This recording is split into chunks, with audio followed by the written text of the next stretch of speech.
Good morning, I'm Kristen Folletti and welcome to News Desk on SiliconANGLE TV for Friday, November 30th, 2012. The iPhone 5 finally makes it to China, and which mobile service provider has the worst wireless service? Join us with his breaking analysis on what's trending in mobile is SiliconANGLE contributing editor John Casaretto. Good morning, John.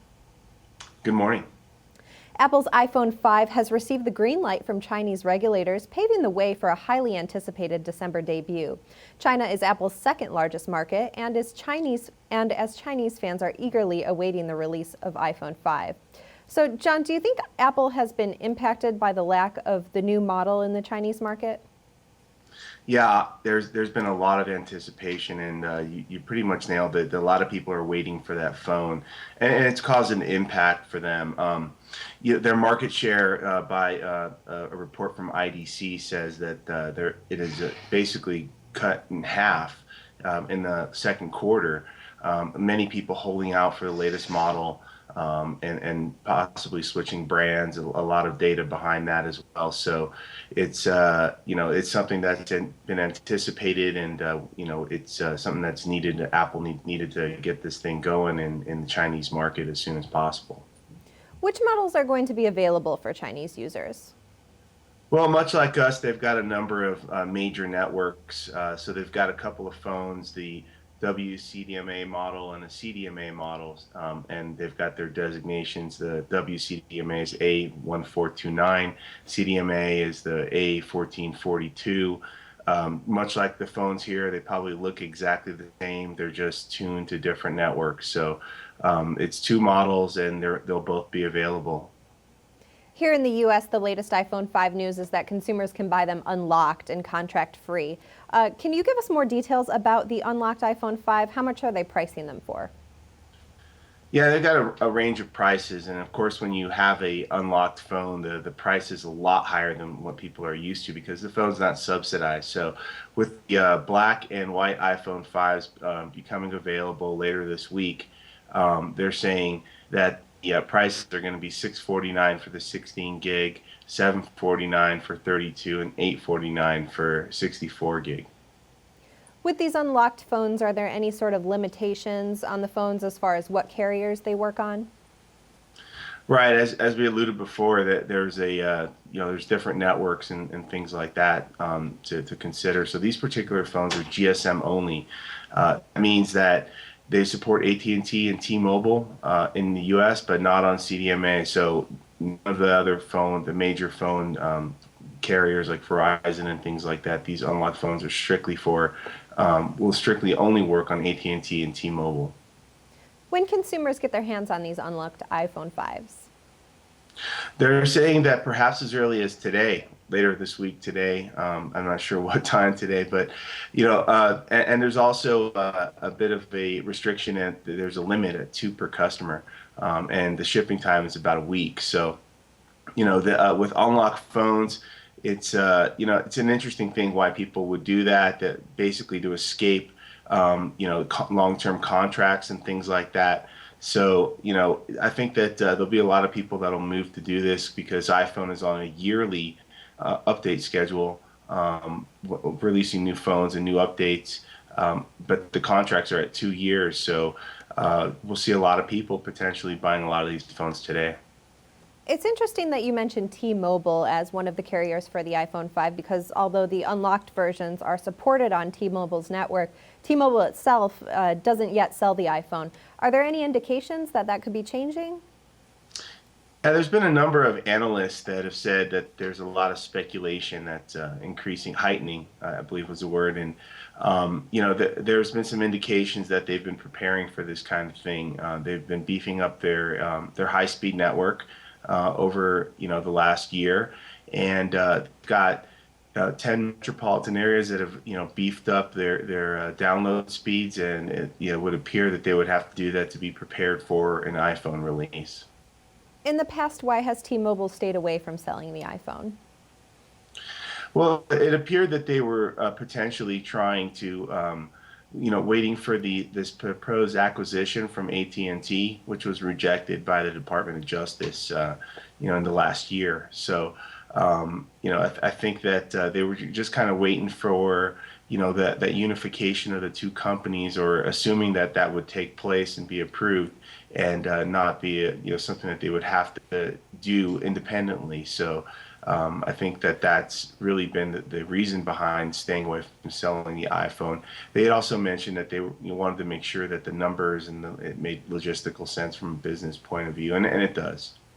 How much of an impact do you think it's had on T-Mobile not being able to sell the iPhone, and how much benefit do you think they could gain when they start selling it?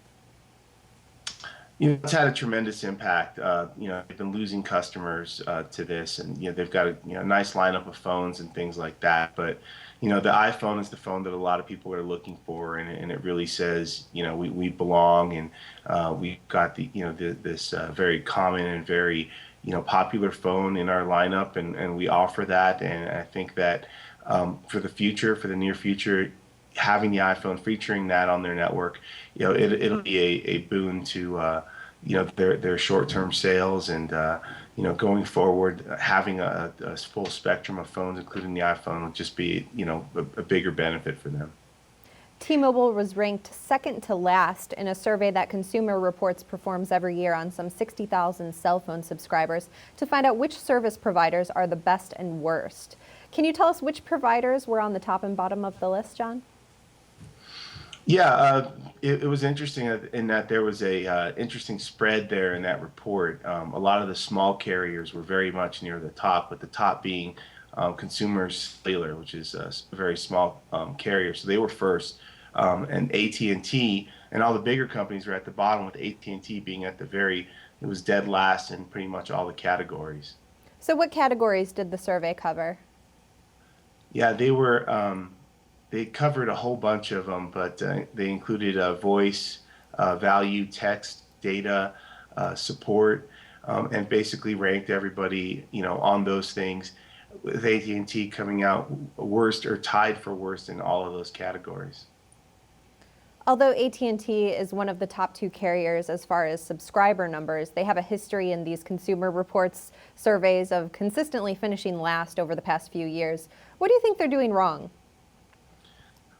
Well, I think that there's a lack of a focus on consumer, and after all, this is all feedback. This is actually talking to the customer. So I think AT&T, I haven't been a customer of theirs myself for a while, but I think that they need to kind of focus on the customer experience a little bit, and really try to get that message across that we are providing great service and a few things like that, and as well as paying attention to those things like quality and things like that as they move forward and try to correct this. AT&T did have one top rating in the latest rankings that were released yesterday. Its 4G service was rated better than all of its competitors. Do you see that as a major win for AT&T, being on top with 4G? Yeah, it's definitely a big win for them. It's 4G is the future, and satisfaction with that service is very critical. The users reported the fewest problems, to be specific. This is what they were talking about, that they reported the fewest problems with that, specifically with that higher speed service on AT&T, which is a good mark overall. And I think that going forward, potentially that's something that they're going to have to focus on and kind of ride that to bring the rest of those satisfaction numbers up. In your personal opinion, if you took the type of the phone that you have out of the equation as far as whose network it runs on, who would you recommend as the best wireless provider?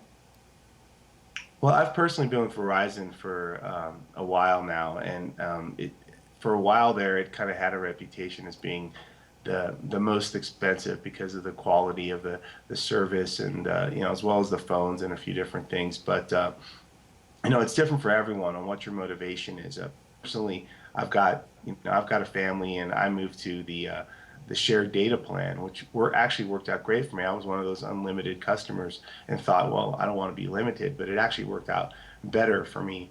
And I had considered leaving not that long ago, but there's a lot of good reasons to stay with Verizon. They've got great service. They stand behind their phones, and I've had nothing but good experiences with them. And I think that the study shows that a lot of people are satisfied with Verizon as well. So, it pays to focus and pay attention on what your customers are saying, what they're doing, what their satisfaction with the handsets are, Do they actually get to talk to anybody on the phone?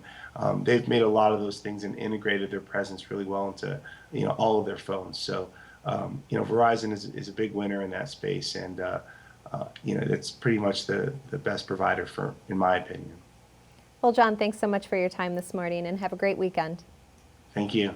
You too. For in-depth coverage on news of the day and the latest breaking analysis, join us daily at News Desk on SiliconANGLE TV.